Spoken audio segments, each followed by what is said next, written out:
If I asked you what the pH of your soil was, would you know what it is without testing it? Probably not.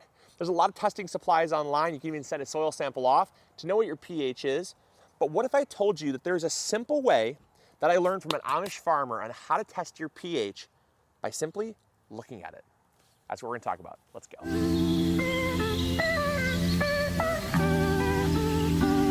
So growing up when I was first getting into gardening, as you guys know, I grew up near an Amish community, and a lot of these Amish people, they center their lives around their farms. So getting to know some of them, I've talked to a lot of them and kind of seen how they farm. And there was a gentleman that I was speaking to, and one day I asked him how he tested his pH. I was simply trying to get an ideal pH for my tomatoes at the time. And what he told me really shocked me. He said, I just look at it. And if I look at it, I can tell you the average pH of what it's gonna be. Now, I would always use pH test strips, or I've also sent my soil off to a lab, and I've gotten great results. But this really kind of rocked my world because I could simply look at my soil and tell you a rough pH range. Now, a pH test strip or sending your soil off to a lab is gonna be very specific, which if you're looking for very specific, that's the route you probably should go. But he simply told me he could tell a pH range of about 1 to 1.5 points on a pH scale by simply looking at it. And that's awesome. So when you look at soil, I'm gonna kind of explain some of the things you look for, some of the textures you'd look for, and the pH range associated with that, so you can have a better idea of what your pH might be. And then you can then go out and treat it if you want, or start growing right in it if it looks good. So it's pretty cool. Let's go. All right, so the first thing he taught me was to look at the color of the soil. Dark color is an indicator of neutral pH. That's because it has a high presence of organic material. A lot of organic material will tend to buffer the pH to make it more neutral, which is 7. Now it might be slightly acidic, so it might be like 6.5, 6.7. Might be slightly alkaline if the native soil tends to be more heavy in clay, which we'll talk about. It might be slightly alkaline as well. It might be like 7.0, 7.5, and that has a tendency to be slightly alkaline, but that's your window for very dark soil. Very dark soil, again, just has a high presence of organic material, things like compost. Next thing you want to look at is if your soil is light gray or light red. If it's light gray or light red, that's going to have a presence of clay. If your soil has a high presence of clay, it's going to be slightly alkaline. Now, how alkaline really depends on the concentration of clay, but the slipperier that soil is, like if you get it wet and it becomes very slippery, almost like pottery clay, it's going to be quite alkaline compared to if there's a high presence of clay, but it's been amended over time, might be slightly less alkaline, but regardless, you will find that your soil will have some alkalinity to it, and that's because of all the lime that's found in the lime that's found in the clay. That's what makes clay slippery to begin with. And so whether it's gray clay or red clay, you're going to have a pH that's going to be higher than 7. Might be 7.2, might be 7.3, might be 8.0.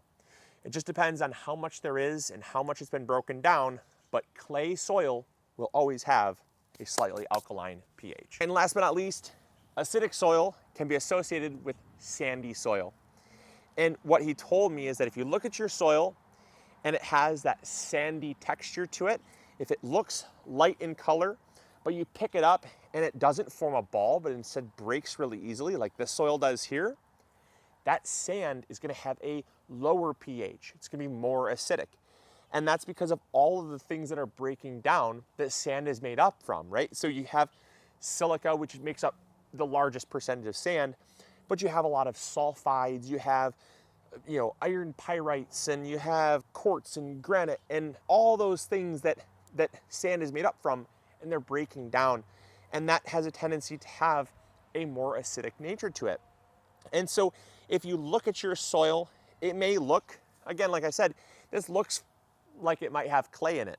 And there is some clay, but we've actually amended this with a fair amount of sandy soil because of the root crops that we were growing here. We wanted really good root development.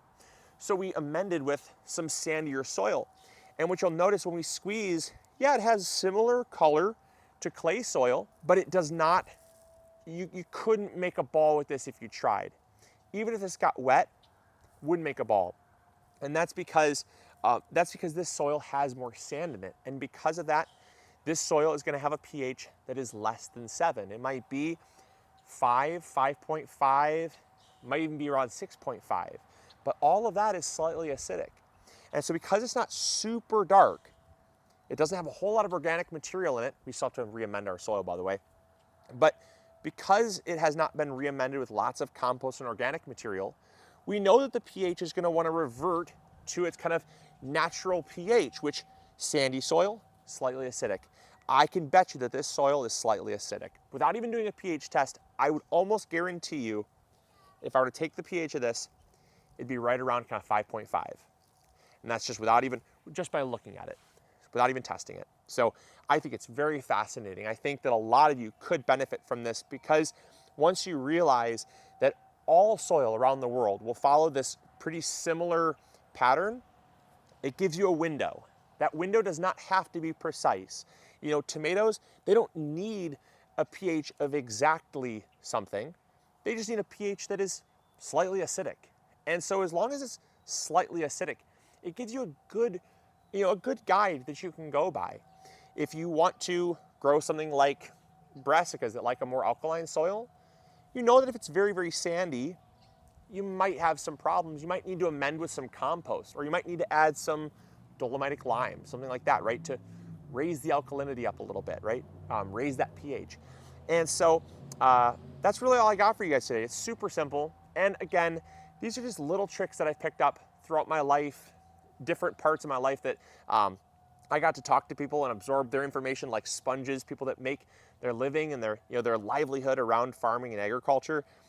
It's just super cool to learn, and I love to pass these tips on to you guys. So if you did enjoy and you learned something new, give me a like. I appreciate that. Help spread these videos around.